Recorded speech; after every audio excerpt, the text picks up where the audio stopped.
Good morning, church. So the 11 years, technically I wasn't at Fidelity for 11 years. I think Pastor Isaiah, you asked me how long I've been married. Oh, yes. So 11 years of almost been married. 11 years in October to Desiree. So I just wanted to make sure I cleared that up. Fidelity, I've been there for about 4 years now, but within the industry, close to 15 years now. My intros are getting a little bit better each week. Yes, big improvement. True and to talk about. Absolutely great. Thanks. Well, it is a privilege to be able to speak to you all this morning just about debt. Hopefully you all got a handout. If you don't, go ahead and raise your hand. I think Pastor AJ is going to go around and make sure everyone has a handout.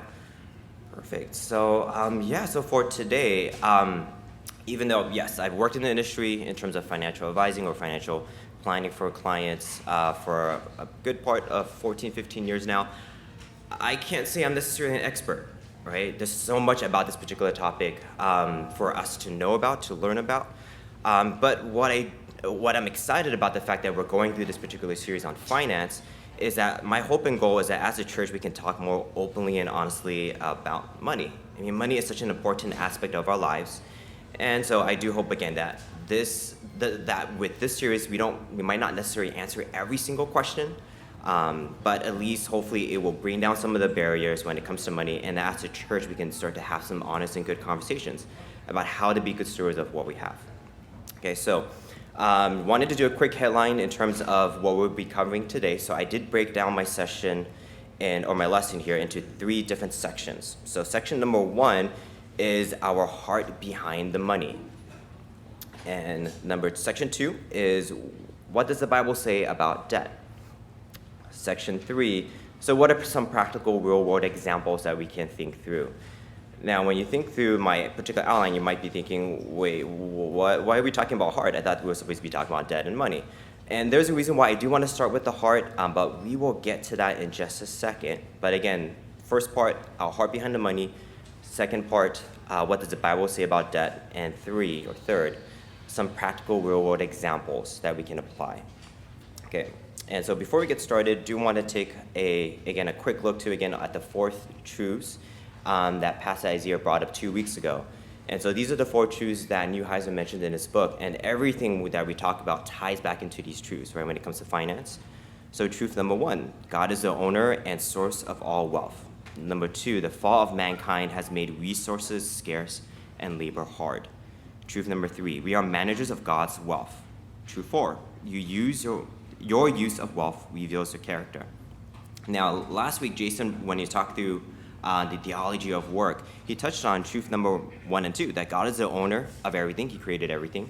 But because of the fall of man, resources are scarce, labor is hard, right? And so today, one of the truths I want us to really focus on is number 4, your use of wealth reveals your character.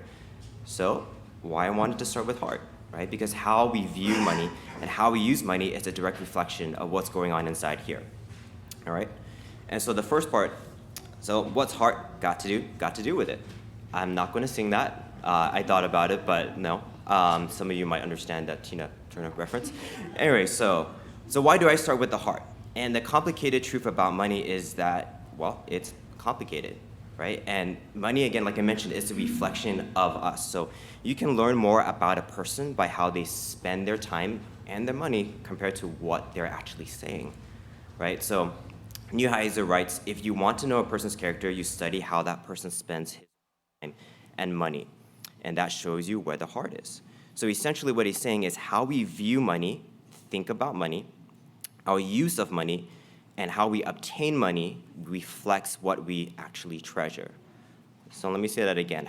How we view money, think about money, use our money, and obtain money reflects what we actually treasure. So John Shigematsu, a few weeks ago, when he introduced us to this idea of money baggage, right? And the way he defined it is these distortions in our view of money that most of us have learned throughout the years, right? Whether it is through family, whether it's from the culture around us, or different influences that probably weren't based in Scripture. And so we do need to take time to think through some of these experiences and events in our lives that shaped our view of money and how that has impacted us with our money. So that's actually a really great conversation point, even within the church or close friends, to talk about, hey, this is something that's happened before in my own past or my experience that I think is shaping how I use my money or view money. Now, on a deeper level, John also mentioned that money strikes right into the heart, and specifically into something called heart idols. So in that third section, or third line there that I bolded for you guys in your outline, what are heart idols? Well, I pulled some of this material here from Tim Keller's Counterfeit Gods. If you haven't read it yet, I highly recommend the book. He has a section on money, but essentially ties into a lot of different aspects of our lives. But for this book, just going to focus a little bit more on the heart idol side. But essentially, Keller defines heart idols as this: it is anything more important to you than God, anything that absorbs your heart and imagination more than God, anything you seek to give you what only God can give. And then he goes on to describe this in even more in the context of what happens when we lose this idol. There is a difference between sorrow and despair. Sorrow is pain for which there are sources of consolation. Sorrow comes from losing one good thing among others. So that if you experience a career reversal, you lose your job, you can find comfort in your family to get through it. Despair, however, is inconsolable because it comes from losing an ultimate thing. That's the key word, ultimate thing.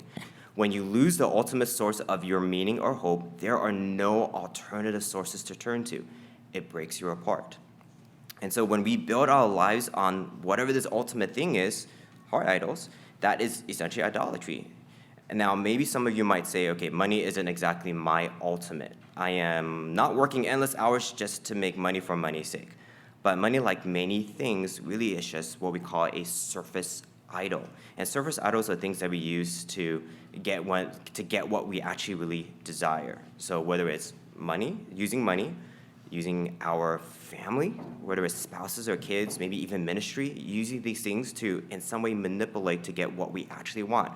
And the list of these four main or deep idols, as Keller would say, is these four things I listed on your handout there. Number one, comfort. Number two, power or influence. Number three, approval. And number four, control. Right? And so each of these deep idols, they generate a different set of fears and different set of hopes. And so things like money or whatever it is that God has given to us, again, family, friends, our careers, work, ministry, oftentimes if our heart is in the wrong place, we use these things really just to seek fulfillment under these four particular deep idols. Tracking with me so far? Okay, perfect. Now, so why does it matter to know where our hearts are at? Well, in Luke 16, verses 13 to 15, now, Jesus answering or addressing the Pharisees, and it says here, no servant can serve two masters, for either he will hate the one and love the other, or he will be devoted to the one and despise the other. You cannot serve God and money. Now the Pharisees, who were lovers of money, heard these things, and they ridiculed him. And he said to them, you are those who justify yourselves before men, but God knows your heart. For what is exalted among men is an abomination in the sight of God. Now again, we can't serve two masters, so if our ultimate thing, what we're really longing for, is something other than God, then we have a problem. So let's take a look at a couple of examples to see how this could play out. So someone who might struggle with, let's say, the heart idol of control, wanting to control things. So how would they use the money in that particular way? Well, a person who seeks control maybe is pursuing to have more money as a way to control their life. And they usually, maybe they don't want to spend on things, and they actually do probably a good job in saving and investing, and that's because they want to feel secure, and that security is tied to how much money is in their bank account. Maybe there's someone that struggles with approval or wanting to feel that others see them a certain way. And so maybe for them, they might struggle with wanting to attain money just so they can access certain social groups.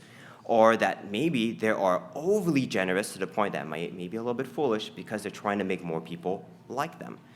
Right? So sometimes when we look at how we spend our money or how we view our money, again, ties in many times to what's going on, again, inside in our own hearts. Right? I think I have time for this. So one quick example I also wanted to share, which is a personal story of mine, how thinking through how I view money, how I spend money, was something that I had to learn over the years. And so one of the things that I know I struggle with is the idea of comfort. And so that comes in many different ways. That could come from me wanting to avoid conflict or confrontations. I know early on in marriage, when me and Desiree get into conflict, I just shut down and not talk for hours. And so I end up just staring at a wall. I just don't want to deal with confrontation, right? And so for me, deep down, I like to be comfortable, right? And so when it came to money, I always thought, well, I'm not really greedy. I'm not trying to just make money or make millions to spend on nice cars or have big houses. But then in 2020, when COVID came out and the market crashed, now, to give you a little bit of context of what was going on during that time, in early 2020, I had just left a pretty comfortable job that I was well established in Bank of America Merrill Lynch. Moved over to Fidelity for different reasons I can chat about with you guys later if you're interested. But essentially, in my career, a big portion of my income is based on the variable side, how much I can actually close in investment sales, right? And so making the move already from Bank of America Merrill Lynch to Fidelity, there was actually more weight on that variable side of my compensation, right? And so when I just moved over, COVID happened, we were working from home, the market was crashing. Who's going to want to invest at that time? There's fear in the markets. We were calling clients, we actually had, I think, on average, 4,000 calls every hour at the branch, just from what was going on, right? And so for me, I was just thinking, okay, my own investments are down, no one's going to want to invest. And I started to panic and get scared. And then one day I realized, wait, okay, if everything were to just stop right now, would me and my family still be okay? Like, are we going to not be able to have a roof over our heads in the next week? And the answer was no. So I thought, why is it that I'm so scared? And I realized it wasn't the fact that I was afraid my family was going to not have a place to stay, but then I realized, oh man, I actually have to worry about a budget. I actually have to worry about not or denying myself boba or coffee whenever I want. I'm realizing that I have to actually think through how I spend my money instead of, oh, okay, I guess we can get that. Oh, I guess we can just use that or buy that, right? And I realized that for me, not wanting to put in the work to budget and plan and actually be more responsible was because I was honestly lazy and wanted to be comfortable. And so even in those small little ways, you can see how, for me, I noticed that my own heart idol being comfort also seeped into how I viewed finances, how I use finances. Does that kind of make sense, how heart and finance tie in together? Perfect. And so now then the next question is, well, if we know that, again, we are sinners, we have these heart idols that are constantly competing against our tension with God, how can we fight against that? And so in the next session is, I labeled it as the poverty of Christ. And so in 2 Corinthians 8:9, Paul writes, "For you know the grace of our Lord Jesus Christ, that though he was rich, yet for your sake he became poor, so that you by his poverty might become rich." And so what Paul is essentially saying here is that Jesus gave up his treasure in heaven in order to make you his treasure, for you are a treasured people. Now, when you see him dying to make you his treasure, that will make him yours. Money will cease to be the currency of your significance and security, and you will want to bless others with what you have. And so we need to make sure that we get this, right? It's essentially the gospel that Christ poured out his wealth on us. And when we understand that, then we don't have to worry about money because we know that the cross proves God's care for us, and that gives us security.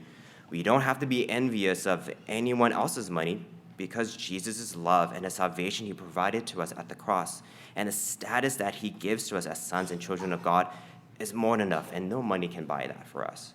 Right? In Ephesians 2, verse 4-7, "But God being rich in mercy because of his love with which he loved us, even when we were dead in our trespasses, he made us alive together with Christ. By grace you have been saved, and raised us up with him and seated us with him in the heavenly places."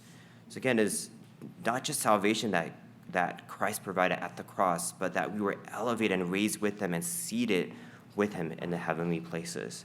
And so again, that status that we have because of what Christ did, again, money, nothing on this earth can ever get that for us. And even though we know this, it bears repeating that money, at the end of the day, can't save us from tragedy. It can't give us control in a chaotic world. And so in order for us to break out of this power of money, or these heart idols that we can struggle with, is for us to deepen, give me a second here, is to deepen our understanding and grasp of the salvation we have in Christ, and to live it out.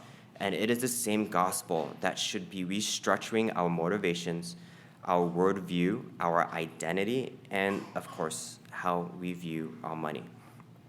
Okay? And so, as I mentioned before, how we view money, think about money, use our money, and obtain money reflects what we actually treasure.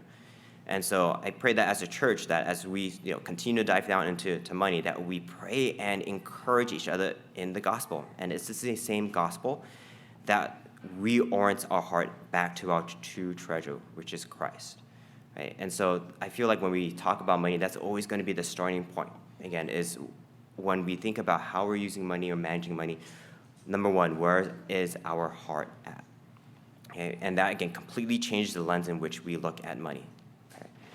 And so then on to just about debt, right? So as we try to make sure that we're in the right framework when it comes to managing money, I know today we wanted to take a look specifically at debt and what the Bible says about debt.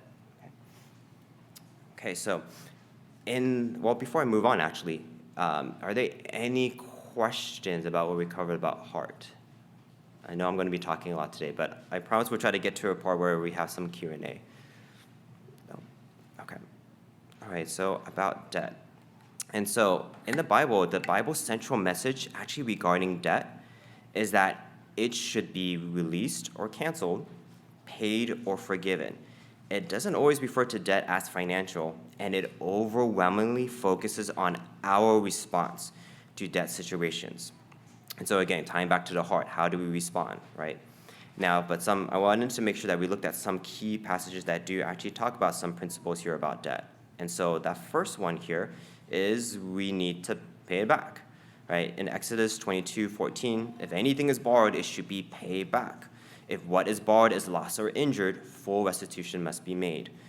Psalms 37:21 says, the wicked borrows but does not pay back, but the righteous is generous and gives.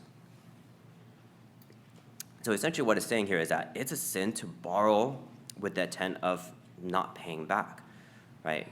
And practically, again, this means that if we are to borrow money, we do also need to consider our ability to pay back that particular loan, right? So that ties into part of that wisdom. If you're looking to take a loan, making sure that you are actually running the numbers and making sure that you have that ability to pay that loan back. Number two, debt is presumptuous. Now, what does that mean? Is that when you are taking a loan, you're essentially saying to the creditor that I am borrowing this money because I promise to pay it back tomorrow. Well, in James 4:13-15, it says, come now, you who say today or tomorrow we will go into such and such town and spend a year there and trade and make profit, yet you do not know what tomorrow will bring. What is your life? For you are a mist that appears for a little time and then vanishes. And so there is no guarantee about tomorrow. And oftentimes we incur debt with the optimistic assumption that we can pay that back later. But we can't expect that we are going to have uninterrupted stability or prosperity in this fallen world, right? I started in my particular career in financial advising in 2008. The best time in history to start in that particular career, right, when everything was collapsing. But what helped me in terms of shaping my idea about money, especially at that young age, was seeing how big financial recessions can have such a big impact. You might just see the news or hear it, but for those of you who probably lived through it or know friends who were really impacted by it, you see how it actually did destroy many lives or impacted many lives greatly, right? So again, when we are taking a loan, it is on a presumptive basis here, okay? And then Proverbs 16:9 says, the mind of man plans his way, but the Lord directs his steps. So again, ultimately, God is the one in control, and we are not. The next point here is debt is enslaving. Now, in Proverbs 22:7, it says, the rich rules over the poor, and the borrower becomes the lender's slave. Right? So back in ancient days, if you owed a debt to someone and you couldn't pay it back, you could become actually, the way to pay it back was to become a slave to that person, right? Until either you paid it off with your work or your friends and family would actually help pay off your debt. Now, we don't quite have that kind of system here in America, but even in today, if the debt can end up becoming like a shackle that prevents you from fulfilling your God-given responsibilities to provide for your family or to give to the Lord's work. Now, the next point here is debt is costly, right? And this shouldn't come to a surprise to us, right? Usually when we're taking on debt, there's a certain interest that you have to pay on top of what you're pulling out, right? And so if you're using debt for the purpose of enhancing your lifestyle, in reality, you're actually reducing your lifestyle, because in the long run, you're going to be paying more for whatever it is that you're borrowing the money for. Now, debt can also cause you to lose what you have, right? In Proverbs 22:27, it writes that if you have nothing by which to pay, why should he take your bed from under you? It's essentially, this particular context of this proverb is actually in light of someone co-signing a loan for someone else. And that's one of the things that we'll get into later. But it's essentially saying that you could lose everything you have, right? If you don't pay back the loan, if you don't pay back a home loan, you lose the house. Right? And so this leads us to the next point here of debt is stressful, right? And so in Matthew 6:25, Jesus says here that, therefore I tell you, do not be anxious about your life, what you will eat or what you will drink, nor about your body, what you will put on. Is not life more than food and the body more than clothing? Well, if you're constantly living in debt, you are going to be anxious about your life, right? Because you're going to be worried about, okay, can I make that next payment? Can I pay off this debt? And just that constant weight of knowing that you have certain bills that are going to be coming due. For any of us that have experienced that, that is stressful, right? And so again, debt is stressful.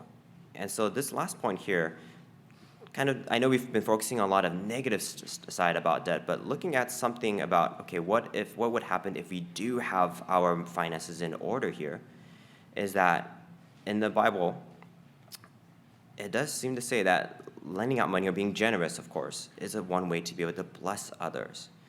And so now, I know, again, this might sound strange on the surface. And I'm not saying that we should be always just lending out money, or that we should be opening up like a bank of Cornerstone here. And there's a lot to unpack with this particular thought, but I don't think we're going to have time to really delve deep into this conversation here. But I wanted to at least highlight a few things. In Matthew 5:42, it says, give to him who asks you, and for him who wants to borrow from you, do not turn away. Proverbs 11:24 also says, one gives freely, yet grows all the richer. Another withholds what he should give, and only suffers want. Now again, I don't believe that this means you should just be lending out or giving out money to whoever asks without rhyme or reason. But in the context of being good stewards of the finances that God has entrusted to us, if we are faithfully obeying God's commands and stewarding our finances well, which includes managing our debt well, it gives you the ability to be able to lend or to give money to people, having no need to borrow. Now, being a lender, of course, is better than being a borrower, but not for the reason that you might think. Now, it is not about increasing our profit or our net worth. That is not how God looks at it at all, right? God doesn't keep score in terms of how big or large or small your account is. But according to the Bible, lending is not about increasing profit. It is about being generous to those in need. So if we are shackled down by debt, again, that is going to limit our own ability to be able to give or to bless others, right? If your own boat is sinking, you're not going to be able to save anyone else, okay? And so now when we think through, okay, what do some of these things practically mean here? And you probably are thinking through some of the questions in your head is like, okay, does that mean that we should take on debt or not, right? And so the Bible never says that it is sin to actually take on debt, right? It's actually okay to borrow, to take on a loan, right? For one, emergencies can happen. In 2 Kings chapter 4, there's a story that talks about how Elisha was trying to help this widow whose husband passed away, and she had 2 sons. And trying to make ends meet. Maybe she took some debts out. I don't know if the husband did or not, but then there were creditors that were trying to take away her 2 sons, right? And so Elisha basically tells her to go to your neighbors, borrow these vessels, so kind of the concept of borrowing, borrow all these vessels, bring it home, and start pouring oil into them. And then she had one jar of oil, but she kept pouring oil and oil and oil, and at the end she had all these vessels of oil. When she filled all of them up, the oil ran out. And Elisha told her, take that out, sell it, pay off your debts, and you can live off the rest. Right? So we see here an example of how debt in itself, again, is not sinful, right? And again, emergencies can also happen too. If you lose your job, if the breadwinner in the family, for some reason, is unable to work, there's some unforeseen major expenses, a crippling health issue. There's a lot of things that could happen that could mean in the short term financially, okay, we need to take on a loan, right? Also, if we are looking to take on a large transaction, let's say like a home mortgage, if we were to say taking on debt 100% of the time is sinful, I think many of us wouldn't be living here in California, right? So I do think that mortgages or having a larger loan like that, again, it's not sinful to actually take on a loan. Now, if debt is incurred with sinful motives, think back to the heart items we talked about. So whether you are taking on a loan because you're having a covetous heart or discontentment, not being satisfied with what God has supplied, or being impatient because you believe that in order to be happy, you need to immediately possess whatever it is that you want today that you can't afford, right? And you take on a loan for those particular reasons, then that is a sin, right? And then we can also incur debt because we have a failure to budget and plan, right? But again, borrowing and lending money is not always sinful, right? And so wanted to take some time to actually look at some more practical areas here for us to talk through here today, right? And so I've listed down, there's a couple of different questions here, right? About credit cards, student loans, is it always better to own or than to rent? So I wanted to make sure that we had some time to talk through some of these areas here.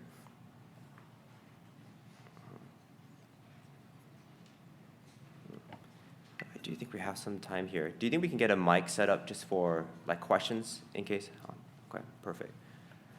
Well, as I'm getting that set up, let me talk through the first part here, credit cards. I'm going to tackle something a little bit easier to tackle first. And so with credit cards, again, knowing that debt in itself is not sinful. So what about the question of credit cards? Or should we have credit cards as Christians? Well, I don't believe that, again, that it's sinful to own credit cards, to have credit cards. But we do have to understand how they work, right? Credit cards can have very high interest, which of course makes everything more expensive. And with credit cards, as I think a lot of us know, it can be really easy to just dig ourselves into a financial hole, right? It's really easy to just swipe the card and be tempted to buy something that you can't really afford today, but you're thinking, no, I got a paycheck coming the next week. I can be able to pay this off later, right? Think back to how, again, debt is presumptuous. We don't want to presume that, right?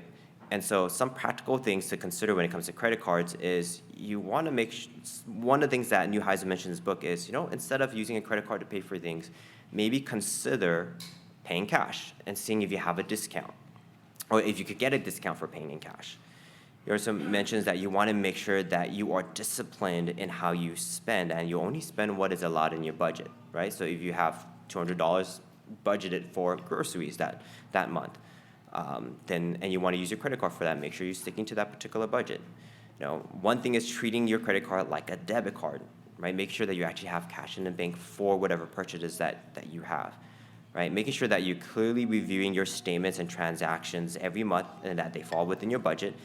And as Neuheiser points out, pay off your credit cards in full every month, right? That's one way where you don't end up having to pay interest, right? But if credit cards do end up becoming too much of a temptation that you can't control your spending when you're using it, then it is probably better to get rid of it, right? And before we move on to the next section here, so I did want to pause and see if anyone had any questions about anything in relation to debt or loans or from what we talked about before. Yes, Brian.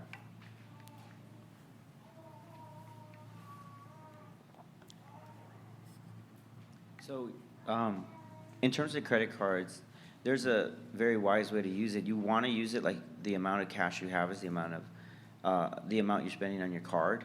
But at the same time, you got to know what benefits those credit cards have.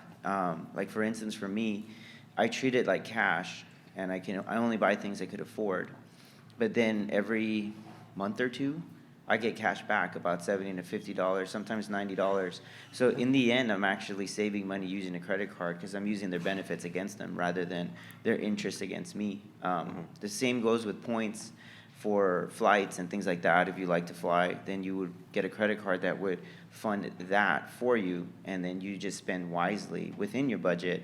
But in the end, sometimes using cash is actually costing you more money than if you use a credit card wisely, because for everybody that's using a card correctly or wisely, you end up saving 2, 3, 4, 5%, depending on what it is, especially groceries, you can get up to 6, for every single purchase. So these cash backs actually help you reduce the amount of money you spend, but wisely use it to always use that cash back to pay down your credit card, because then it just makes it less expensive to buy the things you're buying.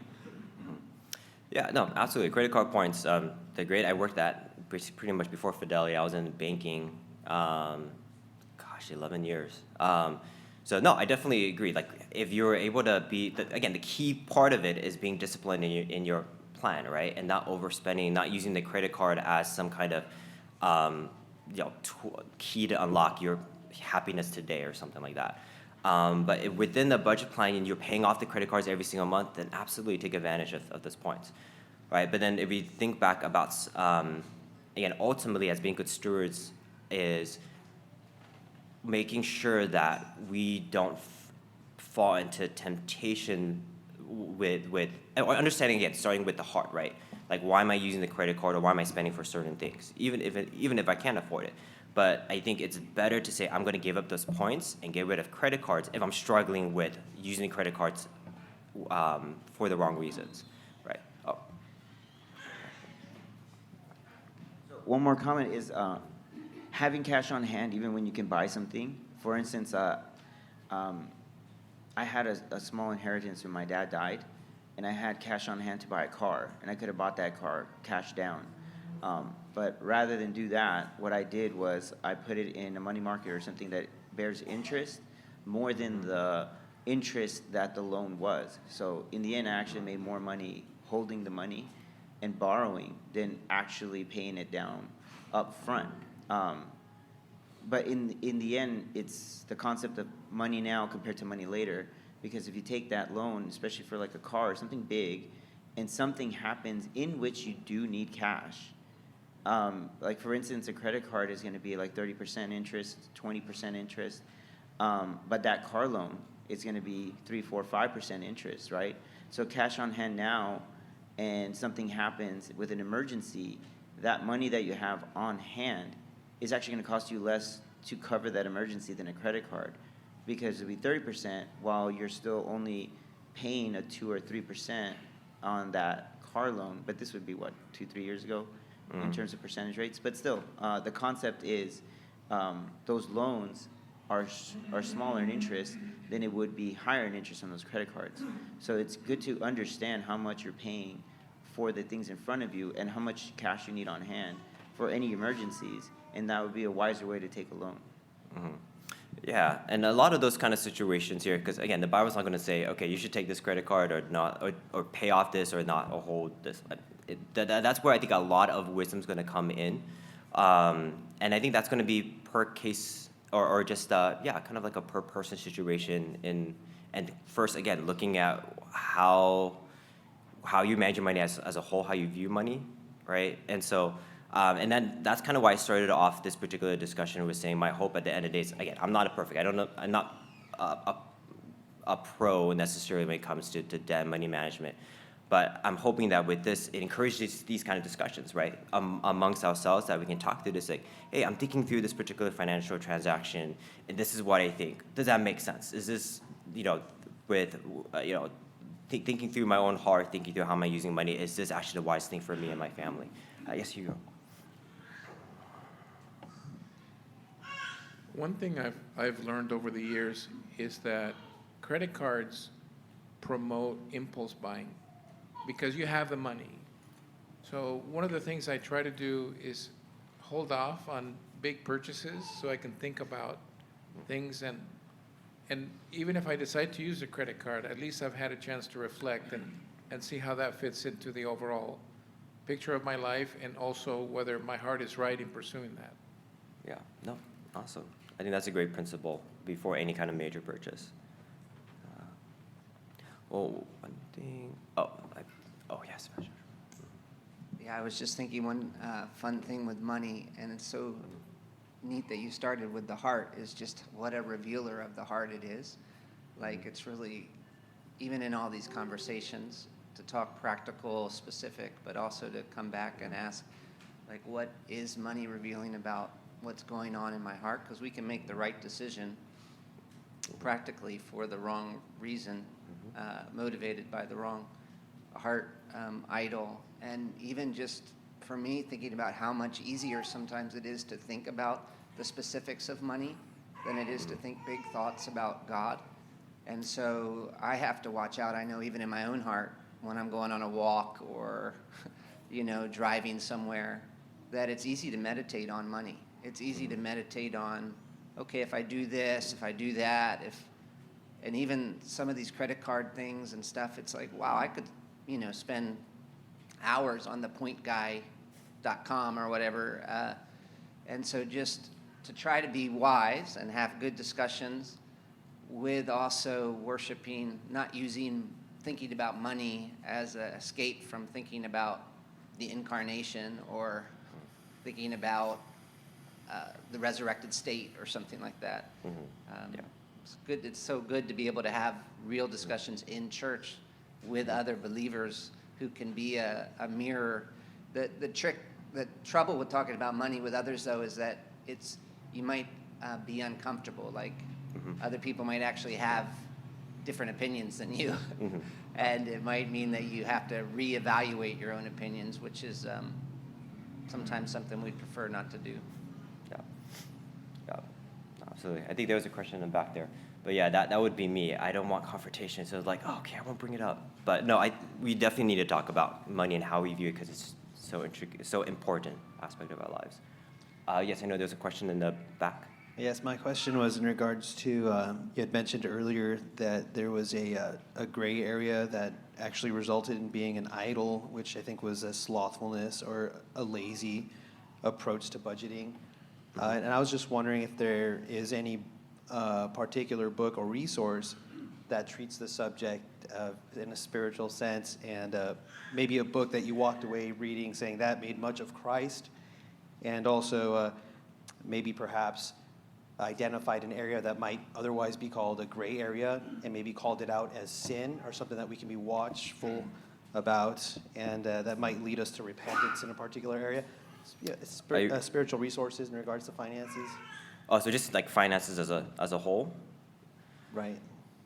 You know what? That is tricky, right? Because I will say that I haven't really come across too many books that really address finances in the heart as much, right? So from the Hearts was kind of pulling from Tim Keller's Counterfeit God. So I do highly recommend that, even though it's not specifically going to give you financial advice.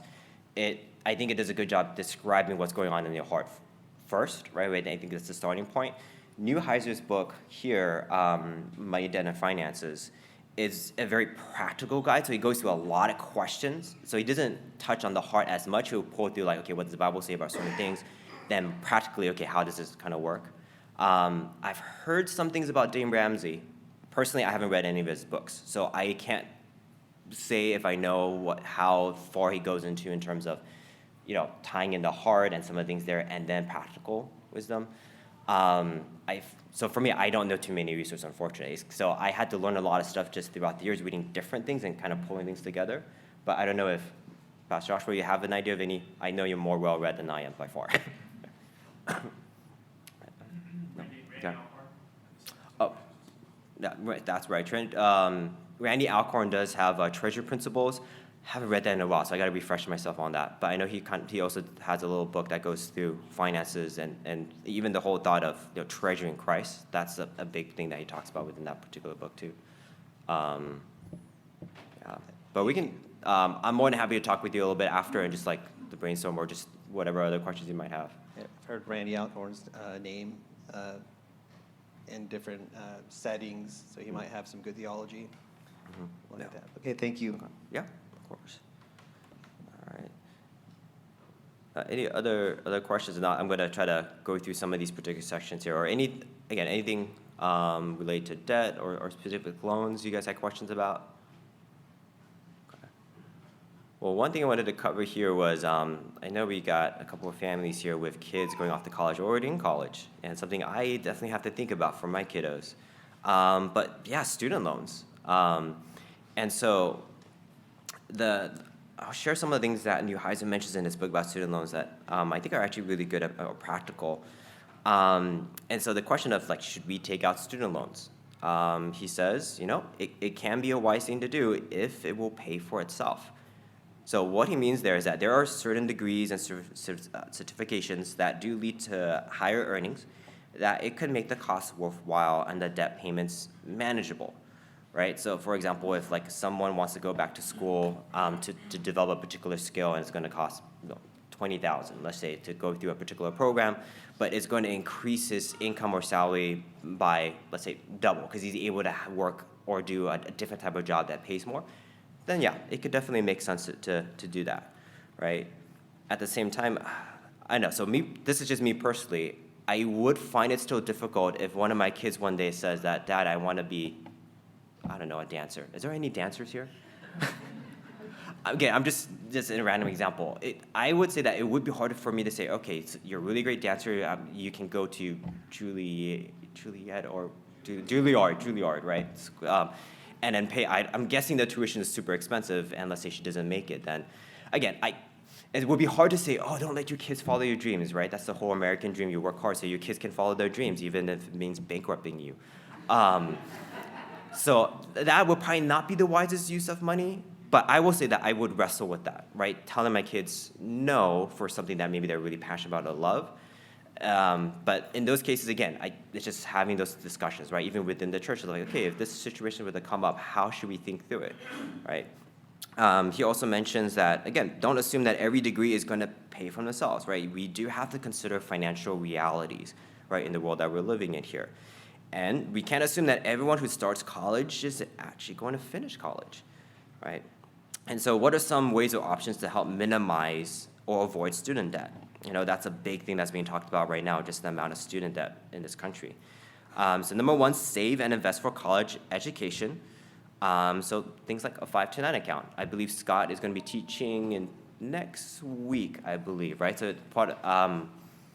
I think he's going to be covering that. I don't know for sure, but that might be one of these he's going to be talking about as he shares about wisdom in acquiring money, right? So saving for a college education, right? You can join the military, right? They will pay for your college education. Make sure that you are, in some ways, comparison shopping among different college options, right? And even through that process, you can negotiate for more direct aid or scholarships. You can work while you are in college, applying for eligible scholarships, right? So there are different ways to help minimize that cost of college here. And also making sure that your child or you who's going to college, that you're establishing wise financial habits while in college, right? When you're in college, it can be a big temptation to say, I'm getting your first credit card. I got my first credit card in college, right? Or the first time just being away from home, right? You want to make sure that you establish some good, disciplined financial habits while there that will help carry you into the workforce while you start to actually make an income. And this other part, so this is just a personal thing. This wasn't covered in the book, but I grew up in, I guess, obviously an Asian family. I went to an Asian church and I lived in a very Asian-dominant area in Singapore Valley. Right, so the culture there is all about getting to the best schools to get the best jobs so they can make the most money. It was all about grades equals financial success or security, right? So being in the career that I've been in, where I've been in banking, I work with a lot of different individuals too, who by the world standards would say are very wealthy, and even within my own coworkers, I've seen that actually going to a specific type of college doesn't guarantee anything. A lot of the wealthiest people that I've met, if the goal is financial security, honestly, I have some past coworkers or friends who don't have a college degree but are in the industry I am in today and are well off, or I've met a lot of business owners who never went to college that just invested well, that actually managed it, that actually were very disciplined in how they spent, and financially are very secure, right? And so for me, I just wanted to bring this up because again, I don't know, but I know that some of us maybe can struggle with the thought of wanting our kids or ourselves to be comfortable or to be set up well, and that means going to a good school.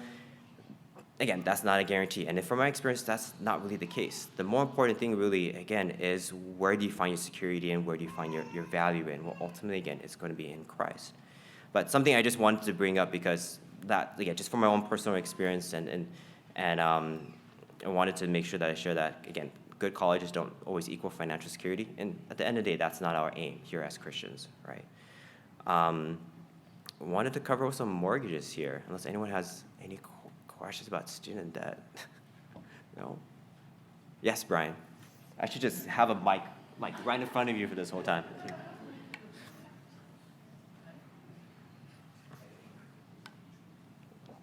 So I grew up in a poor family where their responsibility was not to pay for my college. They helped when I was there. They helped with my books and things like that. But I had to work almost a full-time job while being in school at the same time.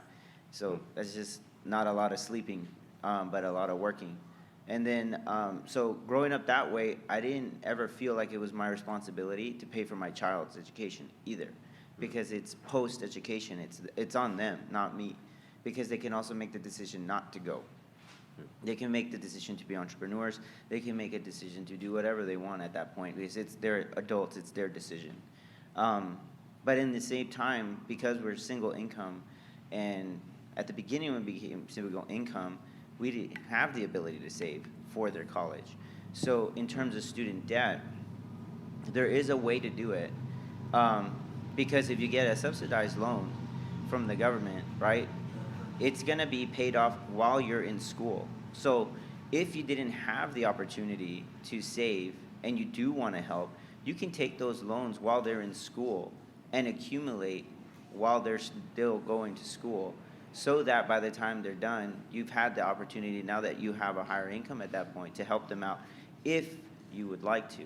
But yeah, for my kids, it's a sacrifice. It's like they get their mom at home or they get college later. So it was their mom at home, not college later.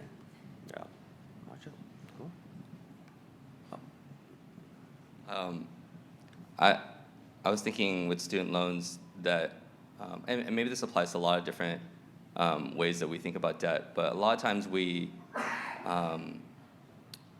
follow kind of like conventional wisdom, and we think that it will pay off or it will be okay because we're not doing something by the world's standards that's irresponsible. And so even with student loans, like you might go to college and get like a computer science degree and think that like because I'm majoring in something that the market sees as valuable, it's good to take out the student loan. But I think beyond, I mean, you said a lot about this already, but like beyond just doing something that the world considers financially responsible, it's also a matter of the heart too. And so I like that you point out a lot of different ways that you can kind of hustle to work or to do different things to kind of keep your student loans down, because it kind of goes back to that James 4 principle about boasting about tomorrow, right? Like even if you major in something that the market values, there's no guarantee that you will find a job. And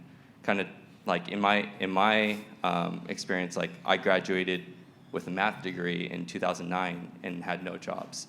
And back then, you know, they said like if you study math, if you study engineering, if you study computer science, you'll be fine. But we also went through the .com bubble, and so at the end of the day, God is still sovereign, and it's really a heart issue because our trust is not in making the responsible decision. And also, I think I'm rambling a little bit, but there was a principle in the book that I really liked. It was from Ecclesiastes 11:6, where he said, "In the morning sow your seed, and at evening withhold not your hand, for you do not know which will prosper, this or that, or whether both alike will be good." And this kind of goes back to that James 4, and that I think with things like student loans or just really anything, like we make a decision and we just think like, all right, I made the right decision, this is going to pay off. And then we kind of like find comfort in that. But there's kind of this principle to continue to sow in the evening. So yeah. I don't know, random thoughts, I guess. No, no problem. And that's how that all ties in again, ultimately to the heart, right? Because if we find security in money, at the end of the day, that could very much let us down, right? Like I mentioned earlier, money's not going to protect us from tragedy. Oh, Can I say something Yeah. really quick? When you talk about the cultural influence, that's remind me a story that I read, a missionary in a third world country, and then a child mentioned that this is a weird thing in the States, is that there's a big room called the garage that to put cars in it. And also they have a room, no one lives in it. There is only clothes and hangers. So they're saying that in the States, most of us, we live so rich. And we are so influenced, our spending influenced by the people surrounding us. And that's we see poor and rich and how we spend money. But if we have a global perspective, we live more than we need. So the Bible said food and clothing we should be thankful for. So instead of influenced by the cultural influences that due to us, we always need to remind us that, God, what is God's way, and how we look at money from what God sees it. Yeah. no, thanks, man. And again, that ties in again to truth one, right? That God is the owner and source of all wealth. So ultimately here, even though we're talking about debt, it still ties into how are we stewarding our finances and resources in the way so that hopefully we're in a very wealthy nation here, right? And most of us here, compared to most standards, are really wealthy. So how do we use our wealth to be able to be a blessing to those around us and those in need, right? And part of managing debt and making sure that we are disciplined and not being irresponsible with debt means that, again, we aren't shackled or tied down when it comes to being able to give to the Lord's work. But no, thank you so much, Mick, for bringing that up. Yes.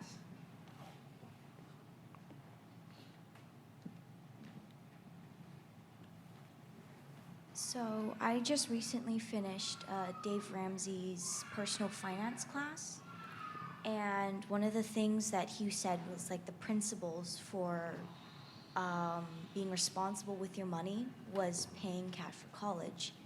And it is possible to pay for cash for college and not take out loans, and I think it's very irresponsible to take out loans because there are scholarships and there are government grants out there, and you can work and you can wait to go to college.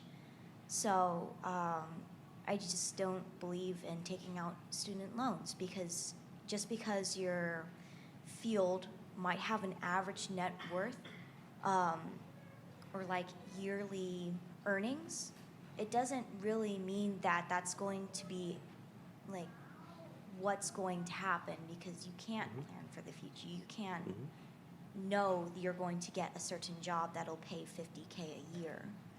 So there's just a certain level of uncertainty that as humans we just don't know. So I don't think it's wise to take out student loans. No, thanks for sharing that. What was your name again? Ren. Ren? No, thanks for sharing, Ren. Perfect. Now we're running up a little bit on time, but I had a feeling that I wanted to make sure we had room or time to be able to talk here. Let me cover, there's one particular area I did want to make sure that we at least did cover here. And it's this last question here of what if I am struggling with debt, right? And so, again, not saying that we're raising hands for those of us who are struggling with debt, but I wanted to share a little bit of encouragement. And again, like I mentioned before, that within church, hopefully, this helps to break down some of that uncomfortableness that comes with talking about money, and that if you are struggling with certain of these aspects that we've been talking about, that you find a brother or sister that you are close with and be able to be open and talk about it, right? But again, for those of you who might be struggling with debt, at the end of the day, God loves you and cares about your situation, right? Having debt does not reduce his love for you, and being debt-free doesn't increase it either, right? And in Colossians 2, 13 and 14, Paul writes, "And you who are dead in your trespasses and the uncircumcision of your flesh, God made alive together with him, having forgiven us all our trespasses, by canceling the record of debt that stood against us with its legal demands. This he set aside, nailing it to the cross." So again, whether we are struggling with debt, or for those of us who are just trying to think through and trying to be good stewards of what God has given to us, this is ultimately what we need to be focusing or hanging our hat on, our hope on, right? That we, in the face of our almighty and holy God, had the biggest amount of debt that we could never wipe out. But he took it upon himself to cancel that debt and nailed it to the cross on his own son. And so I wanted to make sure, again, for those who might be, again, struggling through it, that you understand, again, that we here, hopefully as a church, are willing to want to come alongside and help and talk through these things together with you. That last session I put there are some of the general principles about debt that Neuheiser lists in his book. I won't read through that because I know we're running up on time, but essentially some good principles to when it comes to thinking about debt. And it listed the resources again at the bottom. I know I mentioned them earlier, but the two books, Neuheiser's book and Keller's book about counterfeit gods. But yeah, again, my hope is that we can continue to have this discussion about finances. I know we got 2 more sessions coming up with Scott and Jim Patong teaching too as well. But hopefully you found this informative. And then if you guys have any questions or want a further discussion about debt or anything, I am always available.